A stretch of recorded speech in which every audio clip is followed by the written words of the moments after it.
नमस्कार, मैं हूं आशीष चित्रांशी और आप देख रहे हैं the news launcher. Rahul Gandhi ने आज सुबह से लेकर के और रात तक प्रधानमंत्री नरेंद्र मोदी को एक भी पल चैन से बैठने नहीं दिया। हालांकि मोदी जी अदृश्य हैं, आखिरकार गॉड जैसे ही हैं, अविनाशी हैं, तो अदृश्य हैं।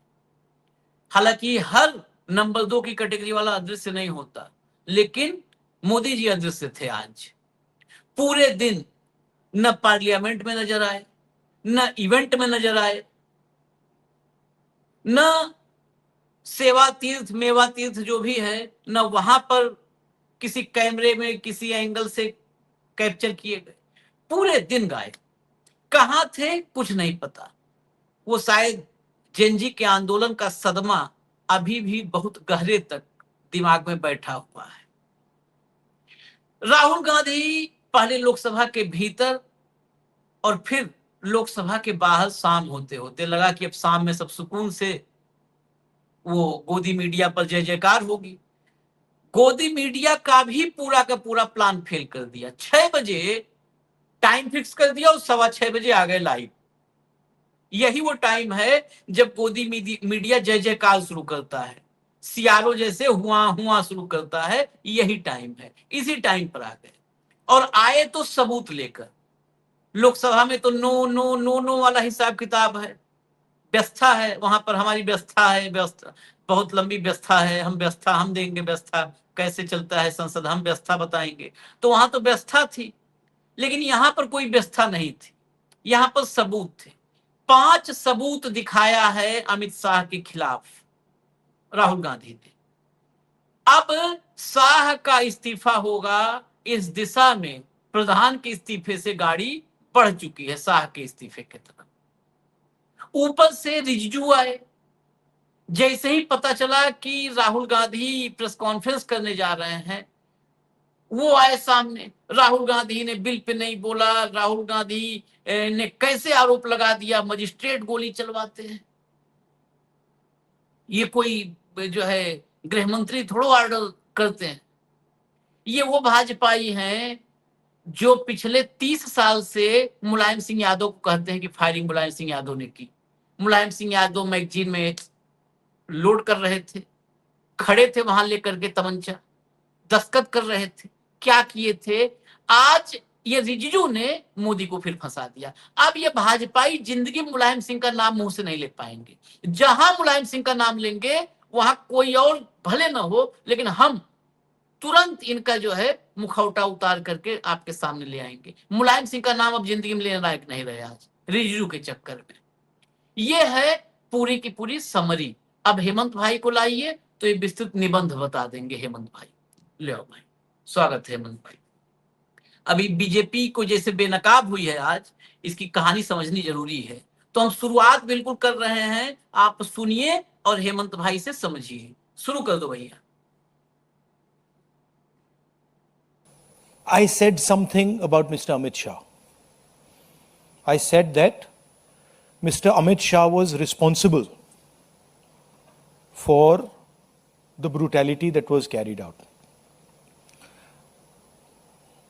I was also given an assurance that if I apologize, then I will be allowed to continue to speak.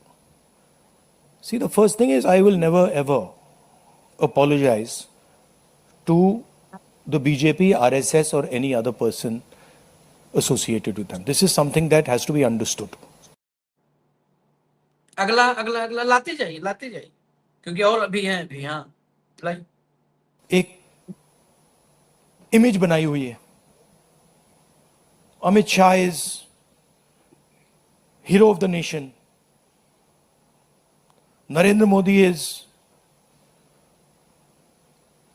Like God.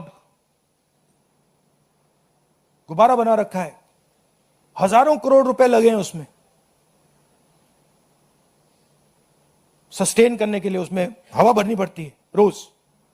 आप लोगों का भी प्रयोग होता है, मीडिया का भी प्रयोग होता है, security forces, RAF, Delhi police, कि भैया गुब्बारा ना फट जाए।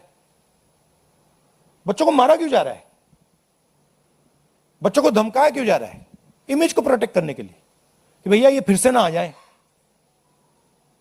बट इनको बात समझ नहीं आ रही है, गुब्बारा फट गया है, फटाक से खत्म हो गया है, वो है ही नहीं। रात के 12 बजे प्राइम मिनिस्टर आते हैं thinking that just because he put the phone in front of his face like this, he suddenly becomes, he's able to communicate to Gen Z. No, the problem is your image. The problem is what you have done to these students. The problem is how you've destroyed their future. The problem is what you've done to the economy. That's the problem. And that image is gone. अगला लाइए। The fact of the matter is the Home Minister doesn't have the guts to come to Parliament. Home Minister doesn't have the guts to stand in front of you like this. Home Minister would run away if he had to stand in front of you like this. He just run. So we don't expect him to come. But we do understand that he is responsible. And we're not going to let him get away with it. अगला अगला अभी और भी है एक। We will ensure, whether the government ensures it or doesn't ensure it, we will ensure that the students who were beaten, maybe not today, maybe some time from now, but we will ensure that every single one of those students who was beaten gets justice. We will ensure that the people who shot our students with pellet guns will be punished. It's very simple for us to do. We have the photographs. We've collected all the videos, all the photographs. We know the police officers who've done it. So you might think you're very smart, but accountability is going to come. This is our guarantee. This is our opposition guarantee to the students. So it is our advice to the Prime Minister, sack Shah and order a probe monitored by independent high-powered committee of the Supreme Court. We're not asking for anything that is out of the ordinary. At least have the decency to take responsibility for what you have done. दो और आ गए हैं, दो और, क्योंकि ये update है। ये सुन लीजिए, इसी के बाद फिर हेमंत भाई निबंध लिखेंगे, इसके बाद फिर सुनिए। तो ये हमने रेज किया और हमने सवाल पूछा, ये कौन करवाया, ये करवाया किसने, ये हुआ कैसे? सिंपल सी बात है, ये व्यक्ति अमित शाह जी होम मिनिस्टर हैं। पेलेट गन की यूज, लीथल फोर्स की यूज बिना होम मिनिस्टर के परमिशन लिए नहीं किया जा सकता है। हमने भी सरकारें चलाई हैं, हम जानते हैं कि अगर गोली चलाने की बात आती है, पेलेट गन की यूज की बात आती है, तो the last call is the home minister and the prime minister. We know that. तो आइदर द होम मिनिस्टर, इन्होंने ऑर्डर किया, युवाओं को मारने का ऑर्डर, लाठी चलाने का ऑर्डर, पेलेट गन का यूज का ऑर्डर, या फिर इनको मालूम ही नहीं था. होम मिनिस्ट्री चल रही है, अमित शाह जी कुछ और कर रहे हैं, होम मिनिस्टर को मालूम नहीं कि भैया किसी ने पेलेट गन चला दी, किसी ने मतलब लाठी मार दी, वो किसी और दुनिया में थे. यही दो पॉसिबिलिटीज हो सकती हैं, तीसरी तो हो ही नहीं सकती. तुम्हारा कहना है आइदर पॉसिबिलिटी, इनको जाना है, इनको हटा जाना चाहिए. आशीष भाई नमस्कार, आपको, सारे दर्शक साथियों को भी. देखिए, ये जो कुछ आज राहुल गांधी को करना पड़ा, उससे पहले जो भूमिका बनी संसद के अंदर, लोकसभा के अंदर पटल पे, जिस तरीके से 11 बार स्पीकर ने टोका राहुल गांधी को इडियट शब्द को लेकर के, उसके बाद 6 बार की रिजिजू ने टोका, बीच में वो निंदानाथ जी भी आए थे. वहीं से ये तय हो गया था कि ये मामले को, ये आज राहुल गांधी को अपना भाषण पूरा नहीं करने देंगे. और फिर उन्होंने बहाना लिया अमित शाह पर राहुल गांधी की टिप्पणी का. अमित शाह के ऊपर राहुल गांधी ने क्या कहा वहां? वो यही कहा कि पैलेट फायरिंग और जो बच्चों पर बर्बरतापूर्ण कार्रवाई हुई है, उसके लिए जिम्मेदार कौन है? और उन्होंने नाम लेकर के कहा गृह मंत्री जिम्मेदार हैं, वो डरे हुए, इसलिए संसद में नहीं आए। उन्होंने पूरा एक्सप्लेन किया। भारतीय जनता पार्टी के सांसदों को इससे मिल गया बहाना, और उन्होंने ना उनको 2 बजे तक बोलने दिया, फिर 2:30 बजे तक हाउस एडजर्न किया, तब नहीं बोलने दिया, 3 बजे हाउस दोबारा रीअसेंबल हुआ, फिर ये कहा गया कि माफी मांगेंगे तो बोलने दिया जाएगा, सशर्त। विपक्ष का नेता सशर्त बोलेगा संसद के अंदर। ये माननीय बिड़ला जी को बहुत साधुवाद, जो उन्होंने इतनी बढ़िया व्यवस्था उनके नेतृत्व में उनकी चेयर पे होते हुए चल रही है। मतलब स्पीकर तय नहीं करेंगे कि कौन बोलेगा कौन नहीं, लीडर ऑपोजिशन स्पीच पूरा करेगा या नहीं। बीजेपी का जो मंत्री है, संसदीय कार्य मंत्री, वो और उनकी जो चौकड़ी है सारी वहां पे, वो तय करेंगे। और राहुल गांधी को अल्टीमेटली नहीं बोलने दिया गया। और वो जिस भी हालात में, जो जितेंद्र सिंह ने उन पर टिप्पणियां की और की, ये वही जितेंद्र सिंह है जो उस दिन हाथ जोड़ रहे थे वहां जाकर के प्रधानमंत्री घर के साथ। तो ये मौका देख करके रंग बदलने वाली प्रक्रिया आप समझ सकते हैं, छोड़ दीजिए इस बात को। उसके बाद जैसे ही ये हुआ कि राहुल गांधी अब शाम को इनका पर्दाफाश करेंगे, फिर सारे की सारी जुंडली जुटगी राहुल गांधी को डिस्क्रेडिट करने में। ठीक, कि होम मिनिस्टर ऑर्डर नहीं देता है, मजिस्ट्रेट देता है, ड्यूटी मजिस्ट्रेट टाइप का। इनको कोई बताए, वैसे तो बहुत विद्वान लोग हैं सारे के सारे मोदी जी की कैबिनेट में, एक से एक दुर्दांत प्रतिभा है, प्रचंड है। मैं पूछ रहा था कि शास्त्री जी ने जब ट्रेन के एक्सीडेंट में इस्तीफा दिया था, तो शास्त्री जी ट्रेन चला रहे थे क्या है? या और जिन लोगों ने नैतिकता के आधार पर इस्तीफा दिया, मैंने आपको परसों भी चर्चा की थी, शिवराज पाटिल का इस्तीफा इसी बात पे हो गया था कि उन्होंने बीच में ड्रेस बदल दी। आज इस देश के लोकतंत्र का हश्र देखिए कि 20 तारीख को सारे संवैधानिक संस्थानों के 5 किलोमीटर के दायरे में इस देश की भावी पीढ़ी पे लाठीचार्ज हुआ, पैलेट गन हुई, कील वाली लाठियां बरसाई गई, इलेक्ट्रिक शॉक वाली लाठियां बरसाई गई। और अब तक प्रधानमंत्री और गृह मंत्री का एक वाक्य नहीं है, उस पर संसद का सत्र चल रहा है। कोई भी अगर सही मायने की डेमोक्रेसी दुनिया के अंदर होती, तो अगर संसद सत्र में नहीं भी होती तो भी स्पेशल सेशन बुलाया जाता इस काम के लिए कि इस पर चर्चा की जाए। और यहां संसद का सत्र चल रहा है, अभी तक प्रधानमंत्री और गृह मंत्री ने एक वाक्य नहीं बोला है अब तक, वर्बली या रिटन और कुछ भी। अभी तक देश के लोगों को एक गलतफहमी थी कि मोदी प्रेस कॉन्फ्रेंस कोई नहीं करते, कोई खास बात नहीं है। अमित शाह तो बिल्कुल सामना करते हैं सीना तान के। तो 9 दिन हो गए भाई साहब आज तो। राहुल गांधी प्रेस कॉन्फ्रेंस कर रहे हैं, प्रेस कॉन्फ्रेंस कर रहे हैं, जिनको पैलेट गन लगी है उनको पेश कर रहे हैं आपके सामने, बच्चों को बोलने दे रहे हैं वहां पे। अमित शाह, मोदी जी तो चलो नहीं, कोई बात नहीं, मोदी जी तो अब दूसरे लेवल पे चले गए, आपने बताया नॉन बायोलॉजिकल है और विष्णु का अवतार है, जैसा वो चंपत राय बता रहा था।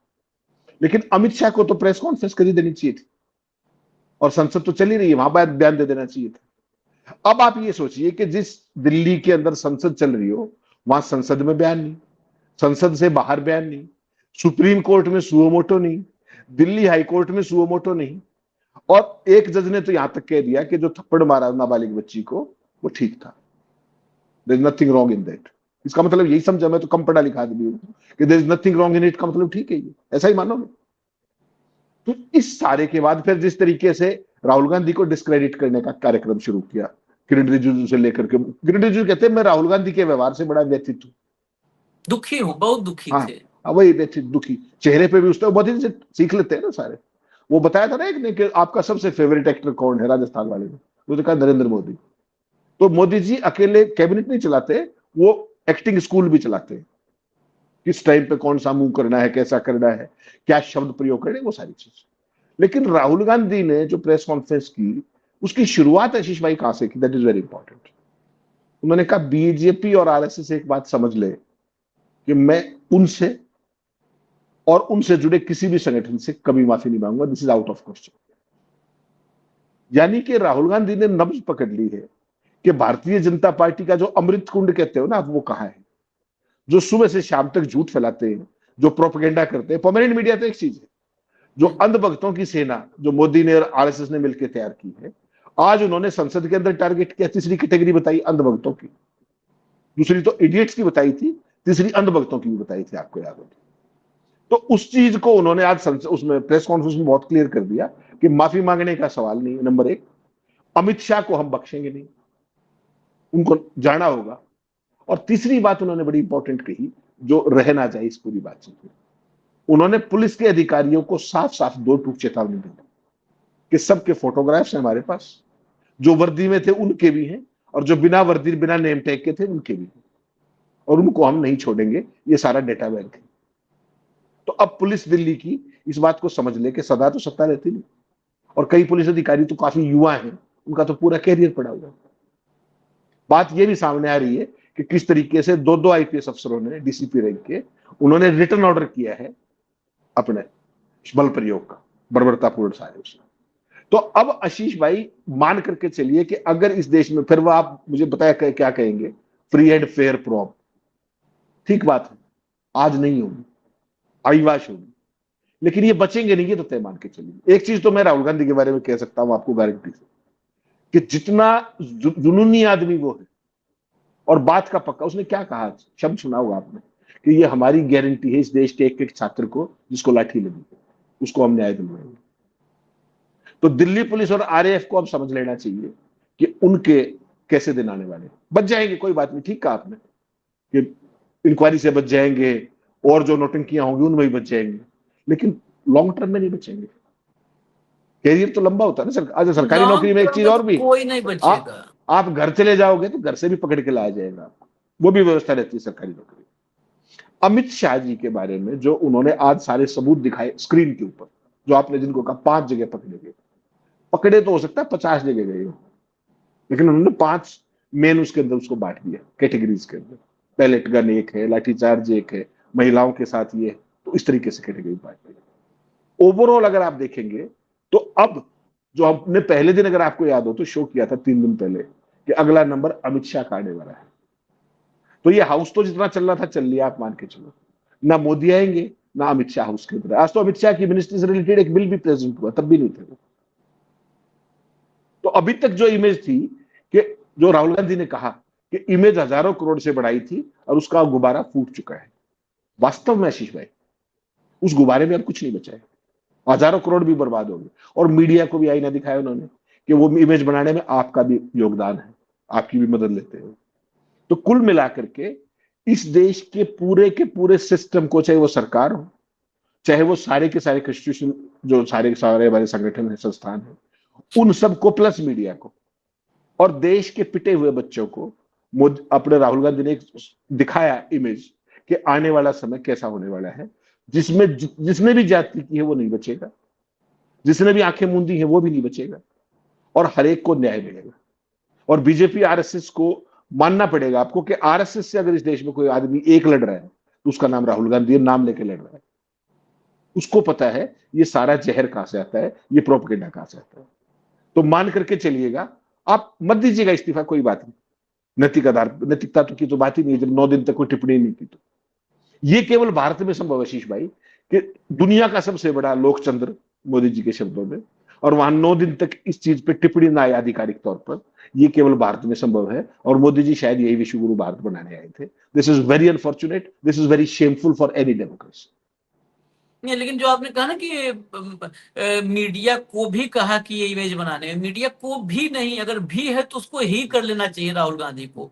मीडिया ही है जो इस फर्जी ब्रांड को 12 साल में क्रिएट की। और कौन है? यही मीडिया है ना। पूरे दिन मोदी जी का मास्टर स्ट्रोक, मोदी जी ने दुनिया को विश्वगुरु बना दिया, मोदी जी ने डंका बजा दिया, मोदी मोदी के नारे लगे।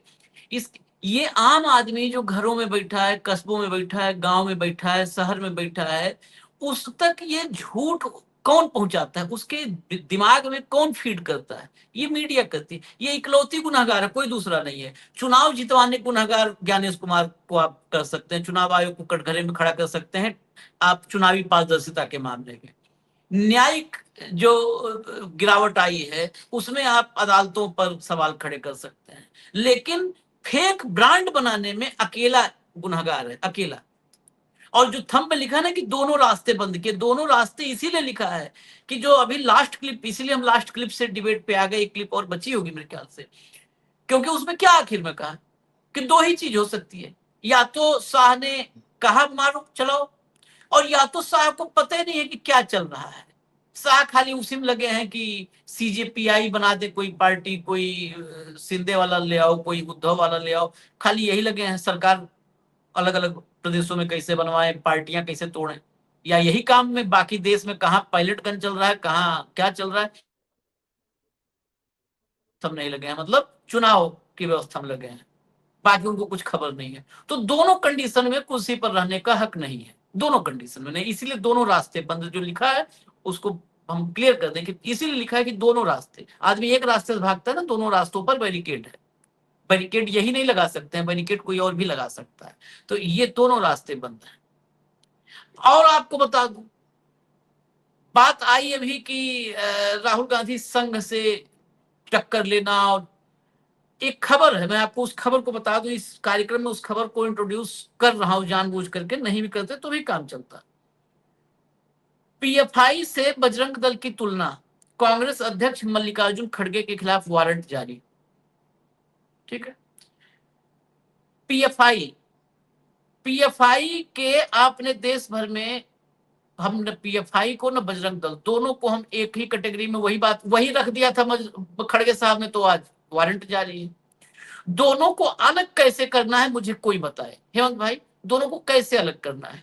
हम तो पीएफआई का नाम तो कम सुनते हैं, कम सुनते हैं। आज राहुल गांधी ने बजरंग दल की चर्चा की है, मैं इसलिए इस बात पे है, आज राहुल गांधी ने, आप सुना पूरा प्रेस कॉन्फ्रेंस सुनिए, राहुल गांधी ने चर्चा की कि बजरंग दल की आगे क्या भूमिका होने वाली है, क्या ये सब खेल चल रहा है, आगे क्या खेल हो सकता है, उसकी चर्चा की। 19 सितंबर 2026 को व्यक्तिगत रूप से पेश होने का आदेश दिया गया है संगरूर की अदालत में, संगरूर पंजाब में। देखिए, पंजाब में चुनाव होने हैं, समझिएगा, संगरूर में। इसीलिए मैं अदालतों पर जब बात आती है, 2023 में संगरूर का निवासी और बजरंग दल से जुड़ा हुआ हितेश भारद्वाज, ये शिकायत कर दिया था। शिकायत किस बात पे किया था? Popular front of India, PFI जो है, उसकी तुलना कर दी थी बजरंग दल के साथ खड़गे साहब ने, और कहा था कि कांग्रेस की सरकार बनने पर बजरंग दल पर प्रतिबंध लगाएंगे। हम तो निवेदन करेंगे, मतलब अगर व्यक्तिगत राय तो हम भी रख सकते हैं ना, पत्रकार हैं तो क्या इंसान नहीं है? नागरिक हैं हम भारत के, हम भीड़ नहीं है, नागरिक हैं, भीड़ नहीं है। हम तो निवेदन करेंगे, अगर कभी सरकार आवे, ये सरकार जाए जिस भी तरीके से, तो सिर्फ बजरंग दल नहीं, इन सबकी जो मात्र शाखा है ना, संगठन जहां से सब जन्म लिए हैं, उसी को बैन करो। वहीं से नफरत की धारा बहती है, फूटती है। हेमंत भाई, आप बताओ, आप एक तरफ देश में गोलियां चलने पर, पायलट गन चलने पर, लाठी चलने पर, और किस पे? स्कूली बच्चों पर। उस पर कोई जवाब नहीं देगा। उस पर सवाल करने वाले से कहा जाएगा माफी मांगो, सवाल क्यों कर रहे हो, माफी मांगो। दूसरी तरफ इस देश में सड़कों पर एक नहीं कितने सबूत हैं, आप गिनवा दीजिए। इनके बजरंग दल या ऐसे बाद में हालांकि ये पल्ला झाड़ लेते हैं, वो पहले था हमारे संगठन में, अब हटा दिया है। डिसोन करने के तो मास्टर हैं सर, लेकिन उस संगठन से जुड़े लोगों, बजरंग दल से जुड़े लोगों के गुंडागर्दी के कितने मामले देश भर में आ चुके हैं। उस पर उसकी तुलना कर दी और कि प्रतिबंध हम लगाएंगे, तो उन पर वारंट जारी हो गया है 86 साल के इस देश के सबसे बुजुर्ग नेता पर।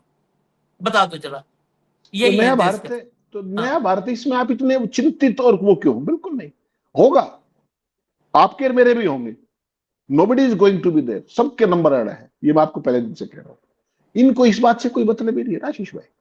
आप सोचिए, आंदोलन जिस दिन खत्म हुआ, उससे अगले दिन एक वीडियो वायरल हुआ, एक शख्स इतनी विपत्स गालियां दे रहा है स्टूडेंट्स को, गाड़ी में बैठ करके थप्पड़ मार रहा है, और जब वो मीडिया पे वायरल हुआ, उसको दामाद की तरह जिस तरीके से ट्रीट किया जा रहा है कस्टडी के अंदर, ये क्या कह रहा है?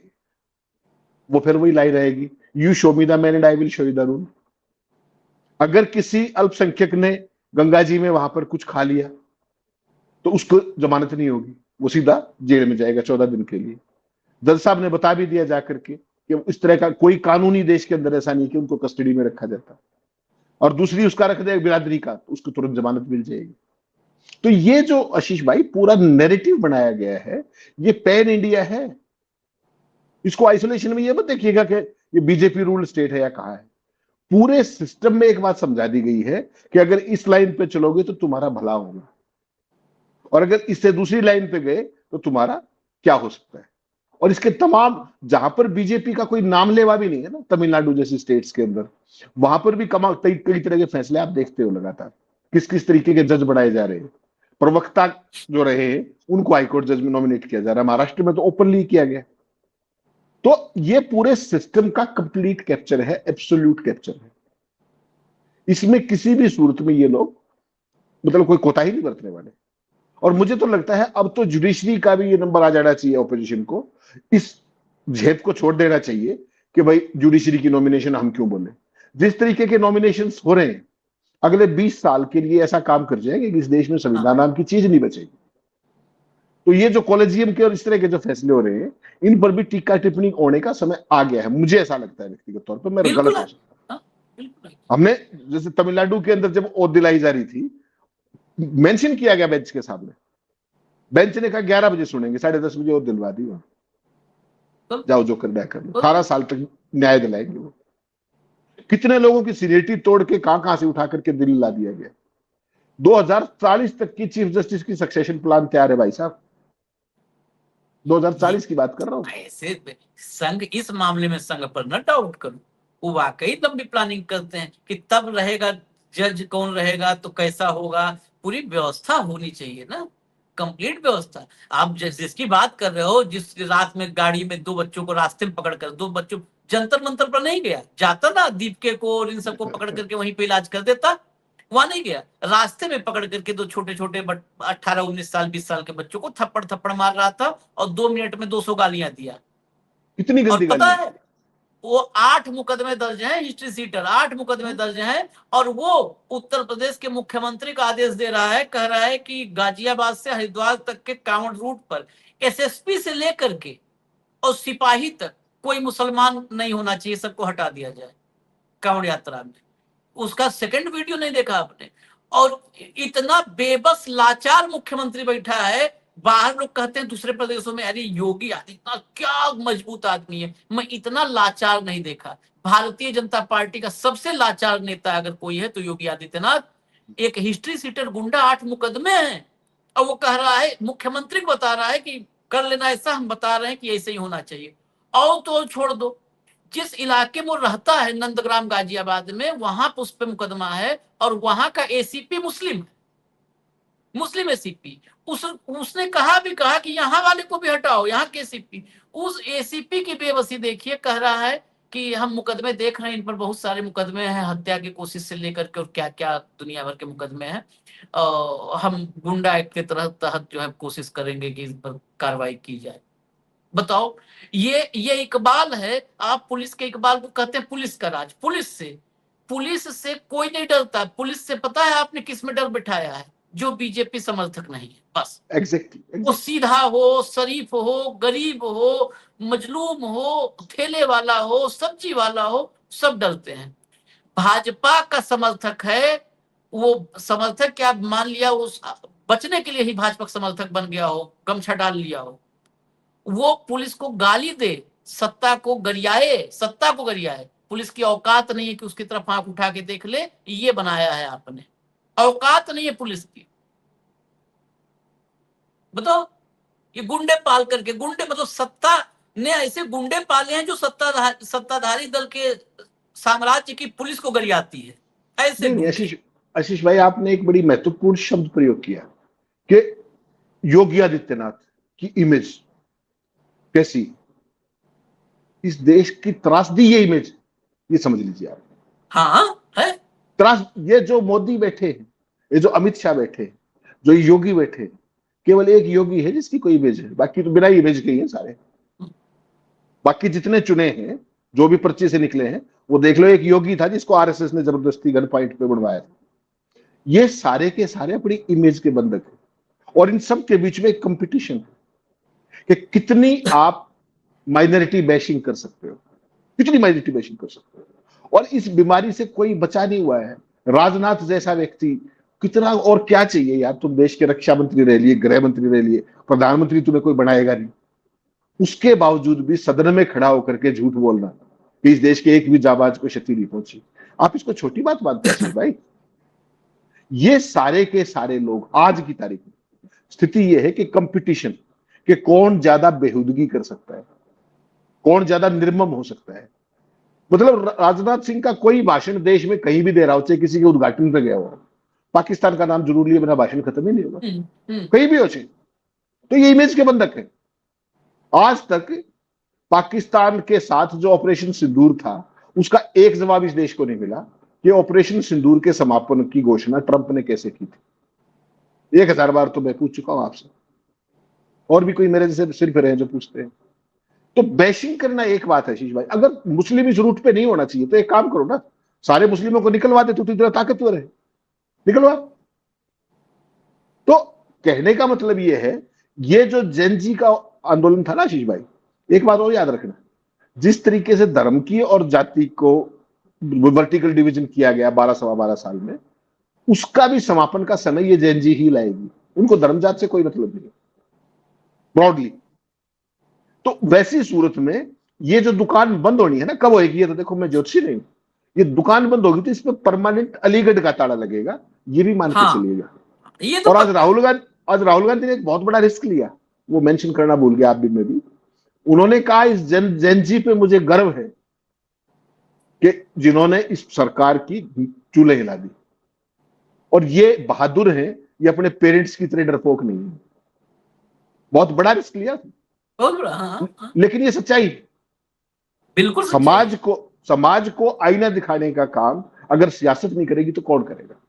उन्होंने जर्नलिस्टों को भी कहा कि तुम्हारे बच्चे भी गए होंगे आंदोलन में, वहां तो किसी की औकात नहीं है सांस निकाल दे। तो आज की तारीख में राहुल गांधी विपक्ष का नेता हुआ भी ओपन प्रेस कॉन्फ्रेंस 20 तारीख से लेकर अब तक कितनी कर चुका है, हर रोज सवाल जवाब करता है। और अमित शाह से आप पूछते हो कि आज तो धोती बड़ी चक्काश पहनी है, बंगाल की है, असम की, नया लुक है। मतलब उस सवाल से सामने वाला भी खिसिया ही जाएगा, और क्या ही करेगा बताइए। तो आशीष भाई, ये सारे इमेज के बंधक है, और इस हर एक चीज की, जो मैं कहता हूं ना, इमेज की भी और ब्रांड की भी एक शेल्फ लाइफ होती है। वो शेल्फ लाइफ का गुब्बारा फूट चुका है, ये मैं राहुल गांधी की बात से सहमत हूं। नहीं, सेल्फ लाइफ तो इनकी थी ही नहीं। ये तो क्या था ना कि मदारी जो होता है ना, मदारी के पास कोई प्रोडक्ट नहीं होता है, सेल्फ लाइफ प्रोडक्ट की होती है ना। मैं यहाँ खाली self life Modi ji, product की होती है। भाई साहब, मोदी जी भी प्रोडक्ट की तरह लॉन्च किए गए थे, आप समझो बात को। नहीं नहीं, तो फिर लॉन्चिंग कैसे होती है? वही मैं कह रहा हूँ, प्रोडक्ट प्रोडक्ट था ही नहीं। कई बार जब शुरू में जब अमेजन आया था, अमेजन से डिलीवरी, तो कई बार हमने उस समय खबरें देखी कि ऑर्डर किया गया, फोन निकला उसमें पत्थर। ऐसा कई बार होता था ना।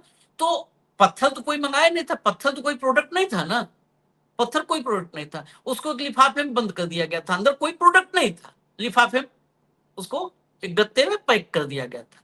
तो ये प्रोडक्ट है ही नहीं है, बस ऊपर गत्ते की पैकिंग अच्छी सी की थी, प्रोडक्ट नहीं था अंदर, प्रोडक्ट नहीं था, इसलिए कोई सेल्फ लाइफ नहीं थी। बस ये है कि इतने दिन तक ये दुनिया का सबसे लंबा मदारी का खेल था, बस इतना मान लीजिए, सबसे लंबा। क्योंकि मदारी खेल 10 मिनट से लेकर के 20 मिनट, 40 मिनट, 1 घंटे का होता है। ये 12 साढ़े 12 साल से मदारी का खेल चल रहा है, सबसे लंबा मदारी का खेल था ये, सबसे लंबा।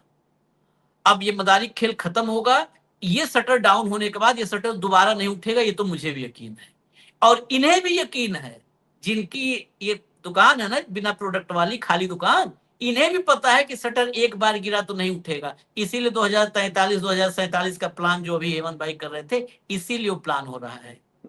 इसीलिए क्योंकि उनको पता है कि इस दुकान का शटर एक बार गिर गया तो इसको कोई नहीं उठा सकता, कोई नहीं उठा सकता। वो देव भी अब हाथ जोड़ लेंगे, जो देवता है, कि अब नहीं, बस एक बार इजाजत दीजिए हमें। देवताओं को तो रिप्लेस करा दिया चंपत राय ने। विष्णु भगवान विष्णु भगवान को मार्गदर्शक मंडल में डाल चुके हैं। देखा हाँ नहीं हाँ चंपत राय ने क्या कहा उन्होंने, कि उनका अवतार है मोदी जी, तो फिर विष्णु भगवान की तो पेंशन होगी ना। वो तो हाँ, गए आडवाणी जी के पास। तो पेंशन भी इनका नहीं है अपना भैया, ये सिस्टम। पुरानी पेंशन खत्म कर दी, एनपीएस ओनपीएस विष्णु भगवान को भी नहीं समझ में आएगा, इतना उलझा हाँ, दिया यूपीएस एनपीएस। पेंशन भी नहीं है यहाँ पेंशन भी नहीं है मोदी जी के राज में। इजाजत दीजिए हमें, फिर आएंगे। धन्यवाद हेमंत भाई, बहुत बहुत धन्यवाद, नमस्कार।